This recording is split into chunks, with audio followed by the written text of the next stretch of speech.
Welcome, everyone. This is step 2 of our 8-part CE series designed to help CPAs deliver clarity, coordination, and confidence to their clients. In step 1, we reframed what wealth means, moving beyond the numbers to focus on freedom, alignment, and client legacy. Today, we're shifting gears into something just as critical, which is protecting and preserving what clients already have. Because here's the truth, creating wealth is often easier than keeping it. And clients think they're safe, but silent risks are lurking everywhere, especially in places they least expect it. So before we dive in, I want to set the tone and set some expectations because I have attended quite a few CPA classes over the years. And one thing that I've noticed is that they're heavy on theory, but they're really light on day-to-day application. So I'm not sure if you take notes, but if you do, they're not typically things you can implement in your practice today. So these classes are different in this 8-part series. We're going to show you how to identify silent risks and lead the visibility conversation with your clients without stepping outside of your lane or selling products. We're not asking you to be advisors or insurance specialists. We are asking you to ask better questions. So here's my ask. Be present, shut down the email, shut off the phone, take notes, write down your questions. As you're going through this process, think of clients that you are currently working with that you could use these questions and these tactics to increase the value in their eyes so you can be more engaging and more valuable when it counts. And I'll add this, the lessons that stick aren't the ones you hear once and then forget. They're the ones that change how you look at clients tomorrow morning. So our goal today is that you look at your clients a bit differently, and you will look at how you might be serving them differently. Perfect. So before we really dive in, we do want to kind of, once again, we want to set some foundations here because there are some shifts happening right now. Affluent families are more exposed than ever when it comes to lawsuits and some of these other high-end crimes, if you will, because cybercrime losses hit $16.6 billion last year, which I think was doubled from the year before. And now it's even getting more prevalent with email phishing and different scams. And then families are juggling multiple entities and trusts and advisors. So their lives are more complex, which is then creating cracks in their system because of the complexity. Yeah, that's exactly right. The more clients accumulate, the more visible they become, and the bigger targets they become in a lot of cases. I've watched families worth 10, 20, even 50 million lose a lot of money in some cases, not because it was invested poorly, but because they had exposures they weren't aware of and nobody was quarterbacking the details. Right. And so the question is why does this matter to you guys as CPAs? And the answer, at least in our opinion, is that every single conversation you are having with your clients or they're having with other professionals, with an attorney, an insurance broker, a banker, whoever, their uncle, is either a conversation to reinforce you or it's a conversation that replaces you.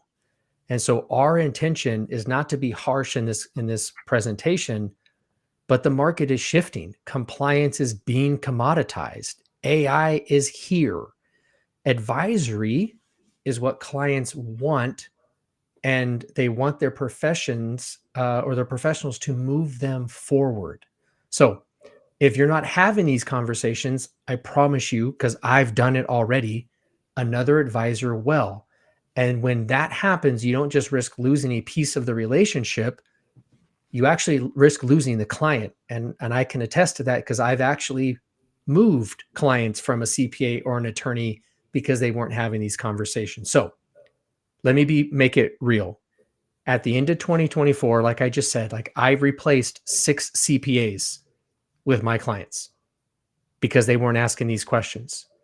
So it's not that the CPAs did anything wrong, but they lost the relationship because they weren't seeing the value enough to keep their own clients. They weren't asking these questions.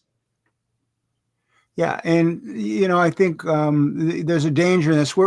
Today, I think the overarching theme of what we're going to present today is if you ask just a few more questions about what's going on with your clients, you'll elevate your stature in their eyes, and you'll likely uncover exposures that sometimes even they didn't know they had. Because in the absence, clients rarely, let me back up, clients rarely fire a CPA for mistakes in compliance and tax preparation, what have you.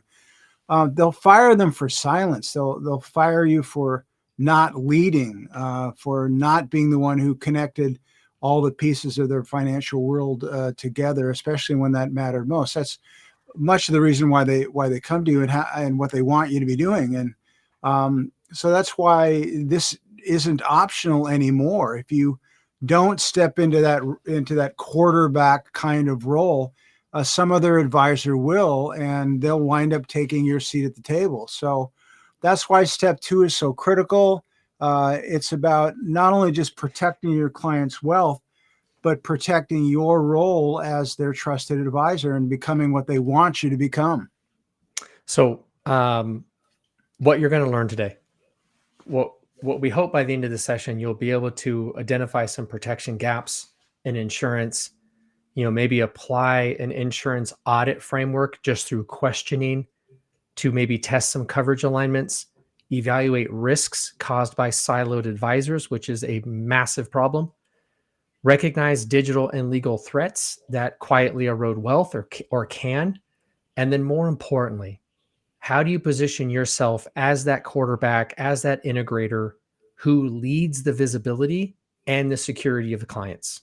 And none of these steps none of the things we're going to talk about require you to become an expert, say in estate planning or insurance or financial advisory services. So we're not advocating that. What we are going to talk about is how do you ask the right questions in the general sense, so you'll know whether or not something passed the smell tests. Because your clients, they want you to play the role of the leader in their financial world. And the question is, are you willing to do that? And you can do that by asking just a few more questions, probing just a little bit, which is what they want you to do. So before we get really into the nuts and bolts of this things, you probably should know who we are. My name is Mike Clark. Background real quick is an award selling rep through medical devices. As I got more money, I started getting into financial services, learning about financial services, became an advisor. I've raised 42 million for a handful of companies. And the reason I do what I do now is simply because I've seen the gaps in these conversations with working with business owners, because I've been in the trenches. So now I build digital family offices. I help professionals like you build those family offices as well to create more value for your clients. And my name is Michael Clark. I'm co-founder of a firm called Protection Point Advisors. It's a financial advisory firm with national exposure. We have reps and exposure in just about every state. And I've spent over 33 years in this industry helping wealthy families protect, grow, and transition their wealth. Along the way, I have occasionally replaced CPAs when my clients weren't happy, not because they were bad at compliance, but because they weren't leading the conversations that these clients wanted them to lead. They weren't playing the role that their clients wanted them to play. So our goal today is to make sure that doesn't happen to you. And we're going to start with our first polling question, because across the industry, there are certain topics that come up again and again within the client conversations. From tax planning to cash flow management, investments, or market volatility, we need to be aware of these. Yeah.